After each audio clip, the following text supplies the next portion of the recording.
from the beginning, you're going to feel the pain of the father taking his kids, Oh, it's painful, all right. who was approached by a recruiter saying, your kids can be models, they can be in movies.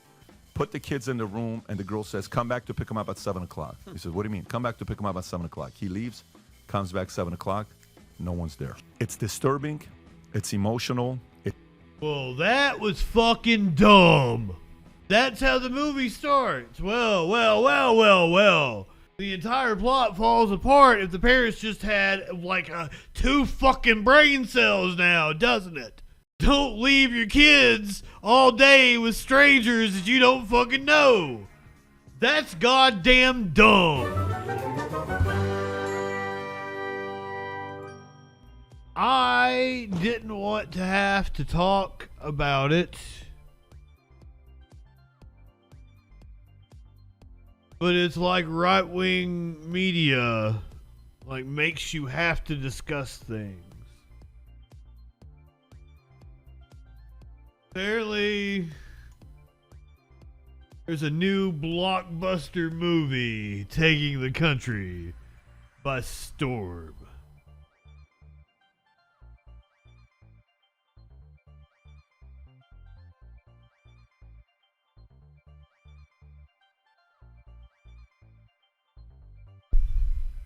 Came out last week for the 4th of July. Sound of Freedom. Sound of Freedom, starring Jesus Man. You know what? Can we watch the trailer? Have you? I don't even know jack shit about it. I know that right wingers are promoting it. So I smell bullshit. Why is your trailer so goddamn long? Already don't like it. Movie trailer should be like 2 minutes. Or double that.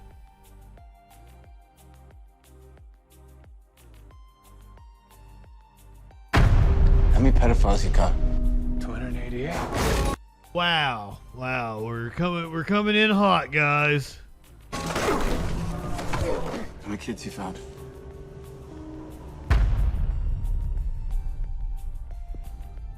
It is the fastest growing international crime network that the world has ever seen. It has already passed the illegal arms trade, and soon it's gonna pass the drug trade. Because you can sell a bag of cocaine one time to a child 5 to 10 times a day. God's children are not for sale. How long you been doing this? 12 years now. I may pirate it and watch it this weekend. How's you got? 288. How many kids you found? I mean, this is a true story.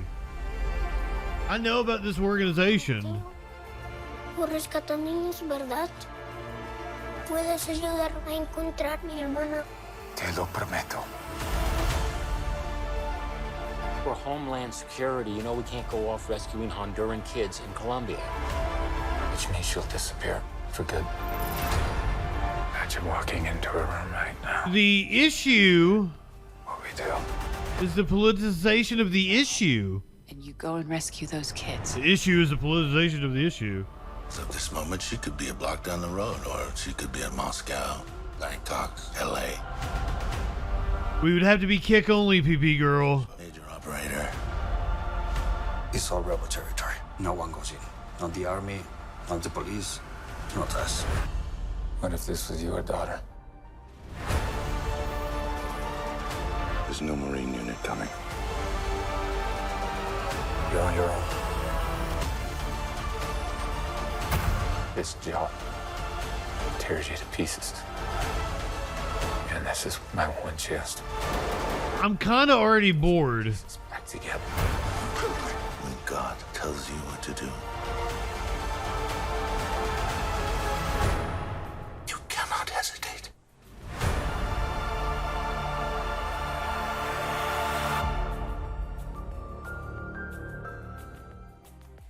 Ines?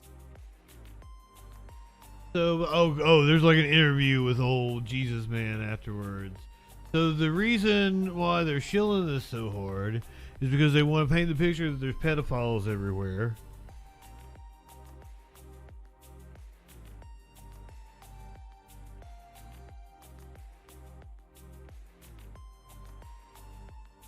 And if you criticize the movie for being aggrandizement or trying to sensationalize something that shouldn't be sensationalized, or exploitive, if you call it exploitive, then the right can say you're defending pedophilia. Because I've already seen them do it. A columnist for Slate saw the grim child trafficking movie that's filling theaters, and I want to hold on. Let me see if I can find this here real fast. We want to talk about filling theaters.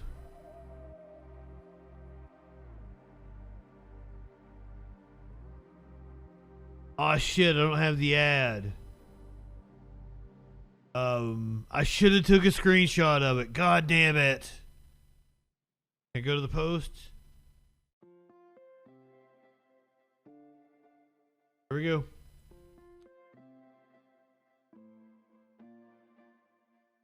I got you, boo. This is what I'll be talking about. Talking about filling theaters. But here was a Facebook ad I got earlier today. A paid partnership. Sound of Freedom movie with Angel Studios. People have been so generous in spreading the message of Sound of Freedom that they've paid it forward so thousands of others can watch it for free in theaters. This is literally an astroturfed campaign. It's the same right-wing billionaires that fund your anti-COVID fucking bullshit, that fund your anti-trans bullshit. They're also filling you full of nonsense that there's pedophiles fucking everywhere. God damn. We come to this place for magic. Nicole Kidman purred as she ascended some steps on the suburban Philadelphia AMC screen in sparkly pinstripes last Friday night.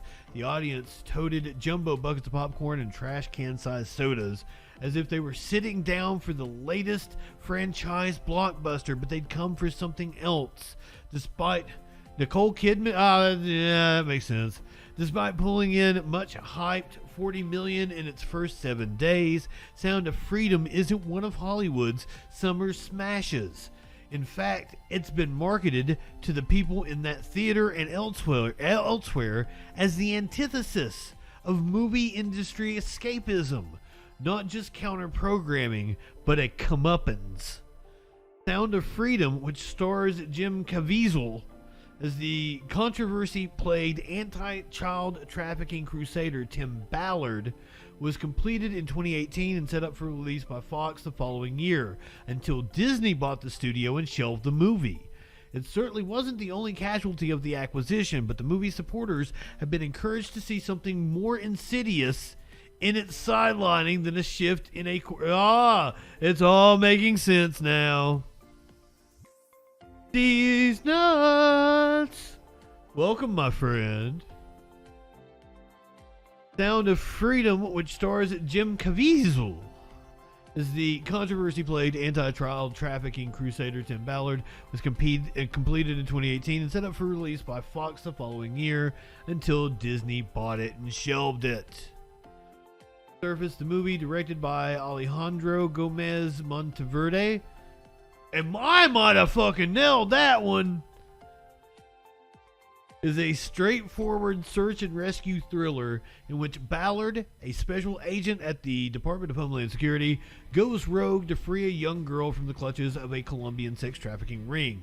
But it arrived in theaters surrounded by a cloud of innuendo put forth by its star and its nosiest right-wing supporters. Conspiratorial insinuations about who doesn't want this story to be told and what real-world traffickers are really up to.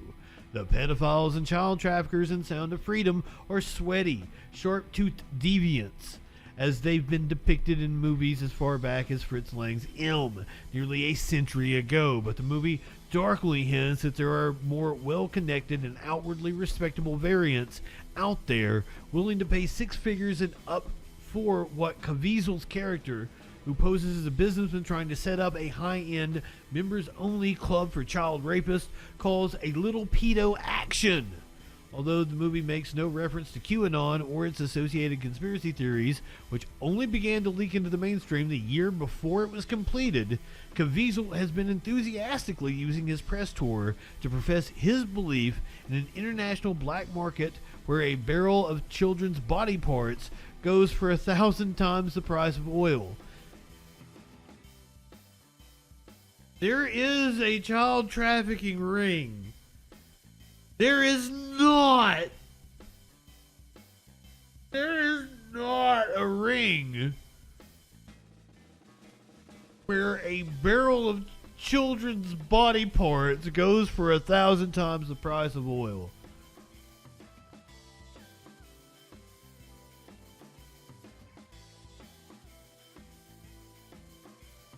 That's absurd.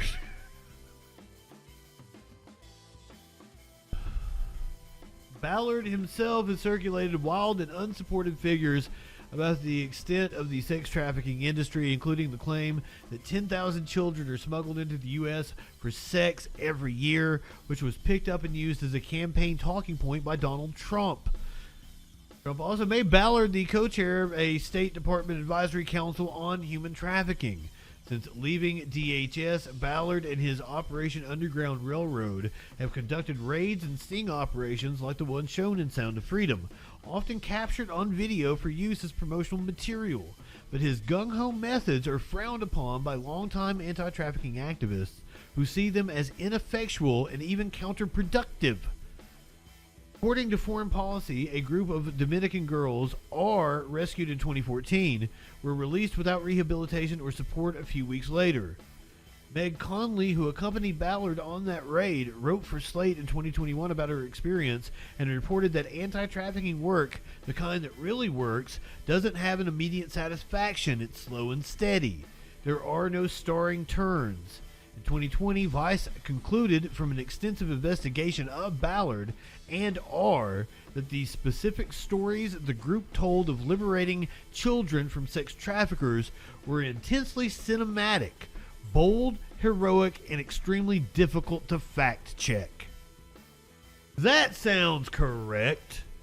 Effective anti-trafficking work may not have starring roles, but our stories do, and so does Sound of Freedom. In the special message that ran over the movie's closing credits, Caviezel addressed the audience directly, and on his way to pitching the Pay It Forward program that, by allowing moviegoers to buy advance tickets for others while they were still in the theaters, allows Sound of Freedom to leap to the top of the box office on its opening day, surpassing Indiana Jones. Sound of Freedom is a hero's tale, Caviezel said, but I'm not talking about the character I play. It's the heroic brother and sister in this film who work to save each other. They are the true heroes.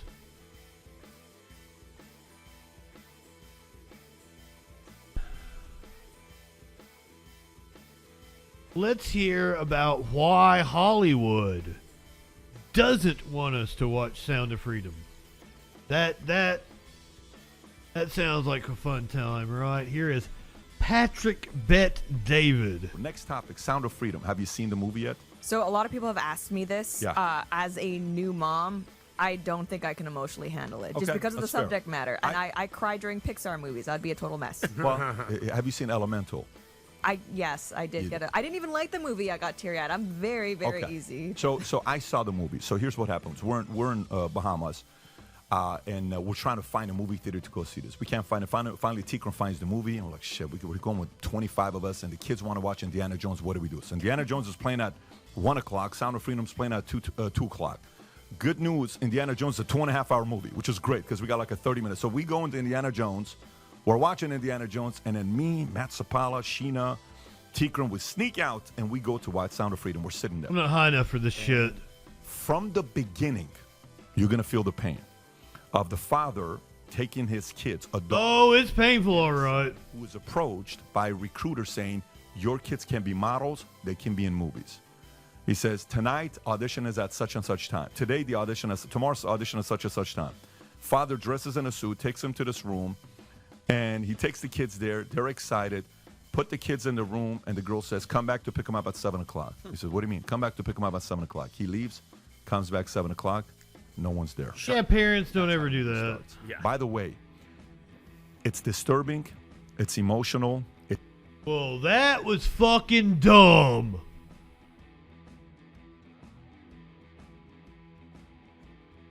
That's how the movie starts. Well. The entire plot falls apart if the parents just had like two fucking brain cells now, doesn't it?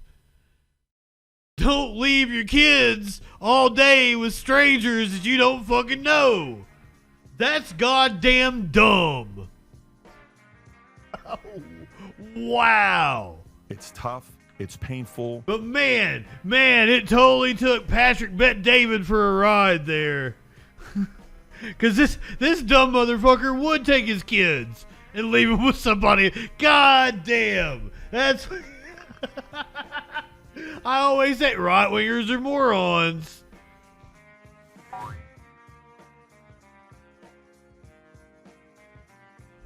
They can totally get with the premise because they're dumb enough to leave their kids with a stranger all goddamn day. At the end, Jim Caviezel gives a message.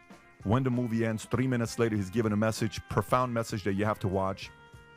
The stats that they gave, that 20 plus million child pornography pictures were uploaded on the internet the last year, a 5,000% increase in the last 5 years. The idea where they said every year 2 million kids going to trafficking, going into being sold in the black market, and then stats about how you can sell cocaine one time, but you can sell the same child 5 to 10 times a day for 10 years is what you can do. And it's a $150 billion a year industry. And Jim is in it, the story of Tim Ballard, what he did. And then while this is going on, everybody needs to go watch it. I want to watch it first. It's a decision you need to make. I want to watch it first. I know what it is to be I don't know what it is to be a mother, but I have a wife that's had 4 kids, and I know how tough it is for a mother to see it than a father. Our perspective is more protective. Mm-hmm. Wait, does he not have 4 kids? If his wife has 4 kids. This thing here and share it with everyone you know, because this is really taking place. This led us to yesterday having a conversation with many of the people in Glendale that are going through the challenges they're having with GUSD. We did the Zoom yesterday. We're excited about launching the event in Glendale. The biggest concern right now is every major hotel will announce what these places are, and we'll give the names out so people know, has said no. Every Armenian hall in Glendale has said come and do the event on what's going on with LAUSD and GUSD, with what kind of content they're trying to put in the schools, and we will announce the date here very soon. The fuck did he just say? You know what that sounded like to me? That sounded like we were trying to do math. You take your 33 and a third chance minus my 25% chance, and you got an 8 and a third chance of winning. There's no way we're going with 15 minutes of this. So first we're going to announce it underground because we want the right people to show up. Then I'll announce it publicly, and everyone's worried about, rioting, protesting, all this other stuff. Here's the point. While this movie comes out and is doing so well, can you show up how Rolling Stone responded to, I send you those different screenshots. Oh, yeah, I got that. Rolling Stone said about cuties versus this, what different platforms said about cuties versus this. And by the way, while you're looking for that, maybe... Whoa. Cuties was a completely different issue. But, I can tell you where he got that from, because I've got that. So fuck you, Patrick Bet David. You added nothing. Added nothing.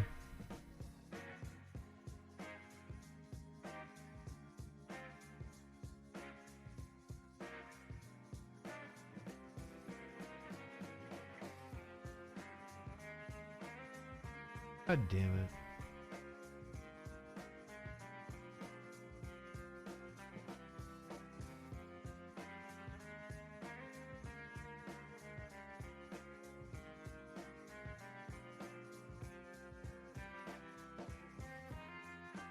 So here's Ollie London cheering out this kind of shit. The mainstream media are coordinating with each other to attempt to discredit Sound of Freedom because it exposes real-life child trafficking.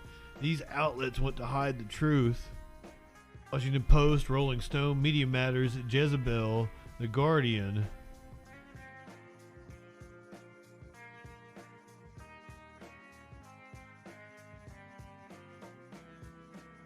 You see the pictures. No matter how big I make the browser, I can't see the pictures. I can't see what you have highlighted, Ollie. It looks suspiciously like all of those outlets are actually covering the movie you're talking about. CNN vocally opposes the release of Sound of Freedom, apparently. Let's see what they had to say. You seem pretty familiar with him because he doesn't really hide his association with this real wild plot that involves, drinking the blood of children and things like that. No, he doesn't hide it at all. And you have a lot of people who are in this world of QAnon who say, oh, they don't know what that is. They've never heard of it. They're just asking questions. With somebody like Jim Caviezel, he is openly embracing it. He's openly using its catchphrases and its concepts. He's speaking at QAnon conventions. And this film is being marketed to either specific QAnon believers or to people who believe all of the same tenets as QAnon, but claim they don't know what it is. And The Sound of Freedom does focus on a real issue of sex trafficking. But that theme, it's sort of like that kernel of truth that feeds the QAnon conspiracy theory. Tell us how those two things work together. Sure, and the most durable and the most believable conspiracy theories are not entirely false. There's something in them that is true and the rest of it is false, but the believers point to the one true thing and they say, oh, you don't believe that this particular thing is true. In terms of child trafficking, we know trafficking is real. We know it has real victims. No one is denying that. But these films are created out of moral panics. They're created out of bogus statistics.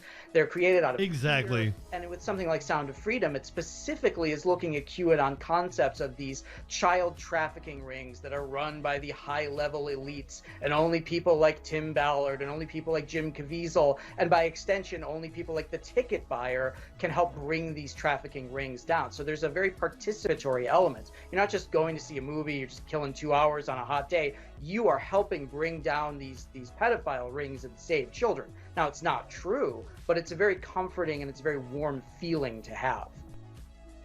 They hit the nail on the head. It's a movie that lets right-wingers feel good about themselves. They're fighting child sex trafficking by watching a stupid propaganda movie filled with conspiracies that I apparently gave too much credit for earlier in the stream. And said that like it was based on a true story. Apparently, all of it's bullshit.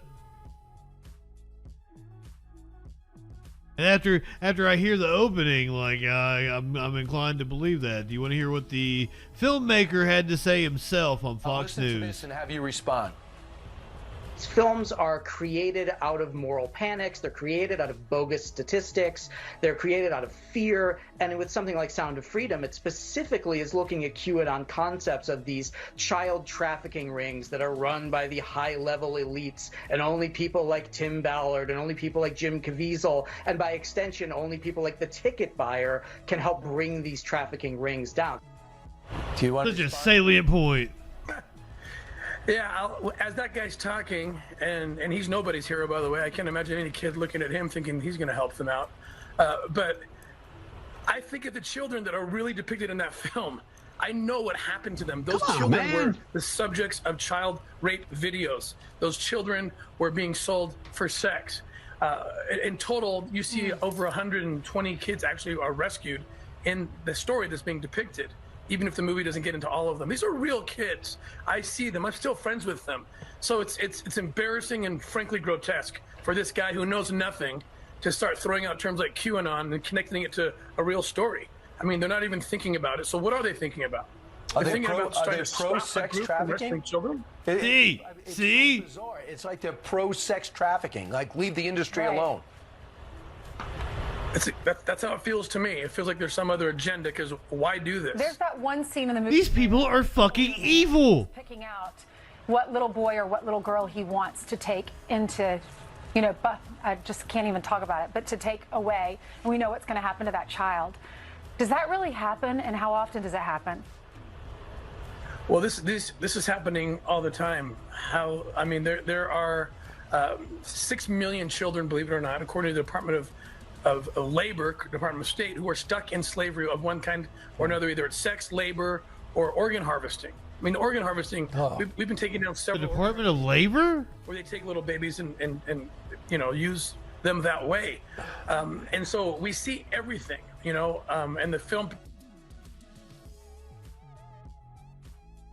The Department of Labor wouldn't keep track of that would be something that a law enforcement agency would keep track of. It's not like fucking child sex traffickers are filling out goddamn 1099s and sending them in. This dude is fucking nuts. He's off his rocker. What are you talking? The Department of Labor statistics? I promise you, I haven't even looked up to see if that claim is true. But I promise you, the Department of Labor doesn't keep statistics on child sex trafficking. Wow. It depicts every kind, whether it's the lure, like you mentioned, that's a real person, that beauty queen who was Chainsaw. Good evening. 9 years old, and then that is absolute bonkers.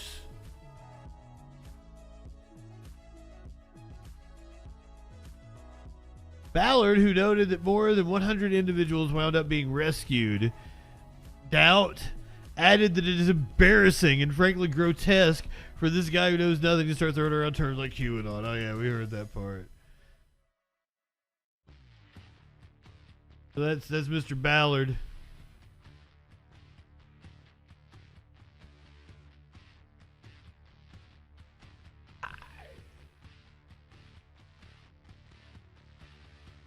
I've seen they used this statistic about how many children ran away. One of these organizations. I'm not saying necessarily these people did. And the Center for Missing Children were like, yeah, but 97% or 99% of children are found. Like for you to use that number is misleading.